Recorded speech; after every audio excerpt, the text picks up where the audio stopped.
Nigeria, the most populous country in Africa. What does that mean? High food demand and demand for arable land. But farmers in this country were fighting with Maruca, the most devastating cowpea pest.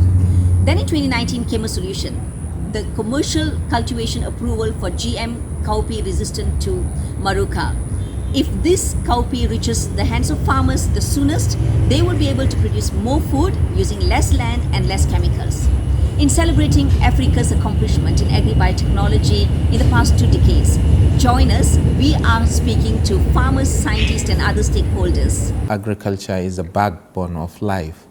Agriculture cutting across from animal to plant to crops for industry, for eating. So there are a lot of things that biotechnology contribute, and there is NAFDA is doing a lot. Recently, with collaboration with other institutions, NAFDA has success in releasing 2 of the crops, that is the BT cowpea, which is recently released, and then the BT cotton, which has been released last year. So this is a huge contribution to the economy of the nation. Cowpea is the #1 food legume crop in Nigeria. Out of our about 200 million Nigerians, nearly almost everyone consumes cowpea in one form or the other. So therefore, it remains one of our critical energy source, and also for being protein rich. In most of the part of the country where they plant cowpea, is generally for commercial, for selling. The southern part of the country consume more cowpea than the northern part of the country. But the production is in the northern part of the country. It used to be viewed as an extra activity in the agricultural sector, not the main thing. But now people are appreciating 2 things. One, it gives you money, both domestically and internationally, export. Number 2, people are realizing that in terms of quality intake into your main food, beans are better than rice, are better than sorghum, are better than millet. But the national cowpea production is around 6 million tons, and our national cowpea demand as it is now is around 6 to 7 million metric tons every year. Most of the challenges I used to face, or the farmer used to face when they are cultivating cowpea, is that there is one problem, that is insects. Which insect, particularly that Maruca. Maruca is a terrible and problematic insect concerning cowpea production. As I told you, if you are cultivating 1 hectare or 2 hectares, in a day or less than 24 hours, once there is outbreak of that insect, it can feed on the leaves, pod, flower. It can damage complete everything. Unfortunately for cowpea, even though at the vegetative phase there are other insect pests, but they are not as destructive as this pod-boring insect. It is the larva of it's like a butterfly. It's a moth which feeds on the flower buds, it feeds on the flower, it feeds on the developing pod, and also the developed pods. Thereby it burrows into it and spoils even the grain quality. I remember about 3-4 years ago, there were a lot of complaints from the farmers of insects that are affecting beans. I am not producer of beans, but last year I did. Luckily, mine was not affected. But then you have to do a lot of fumigation and other things like that, which to me is very, very dangerous.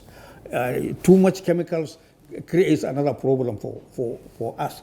So the issue now is Since they are now coming with a variety that is resistant to this, so the application of chemical will be less, and that will be safer. That will be safer for us, and also that will boost production of beans in the country. The technology actually, reduces the use of chemicals, those pesticides and insecticides that before a farmer would actually realize yield, he has to use those pesticides and what. I know most of them are toxic, and then it makes farming not cost effective.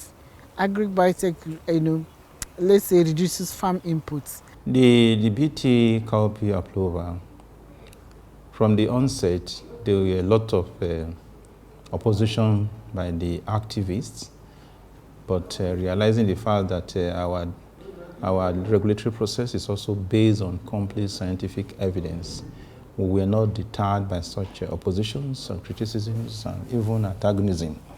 But the major role we played was to receive the application, carry out the risk assessment, review process, using the National Biosafety Committee and National Biosafety Subcommittee, and also making publications in 3 national dailies for members of the public to take a critical look at the dossier and to advise the agency.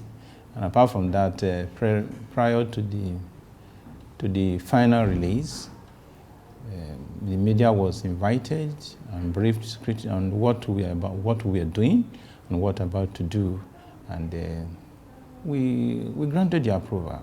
I used to cultivate cowpea for years, and I have a new variety last year, heavily produced by the Institute of Agricultural Research, Samaru, Zaria in Kaduna State.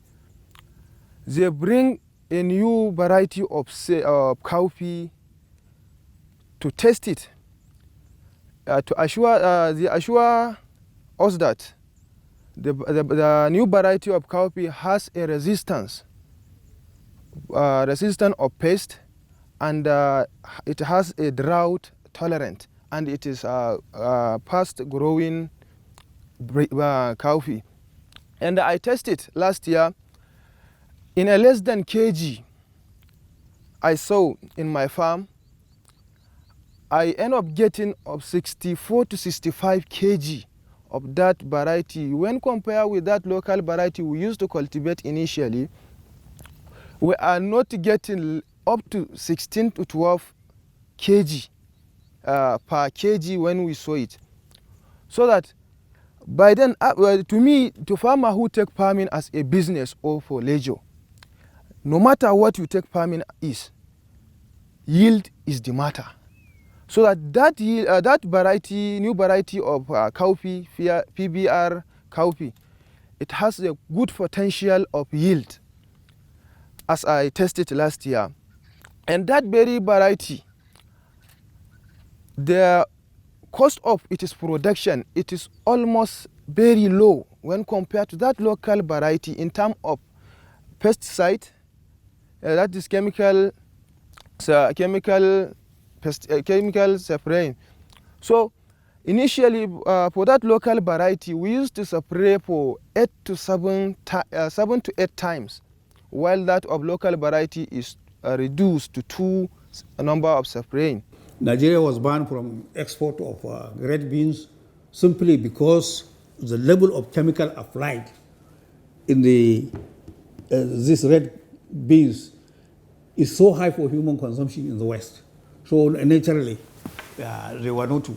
But our only problem with beans, as they are susceptible to insects and other things, as I think, which you are addressing now, that's the only problem. And I'm very happy that at least Institute of Agricultural Research, some of them have come up with a new variety of seed that is resistant to these pests and other diseases. There's no nation that can develop without the use of science and tech.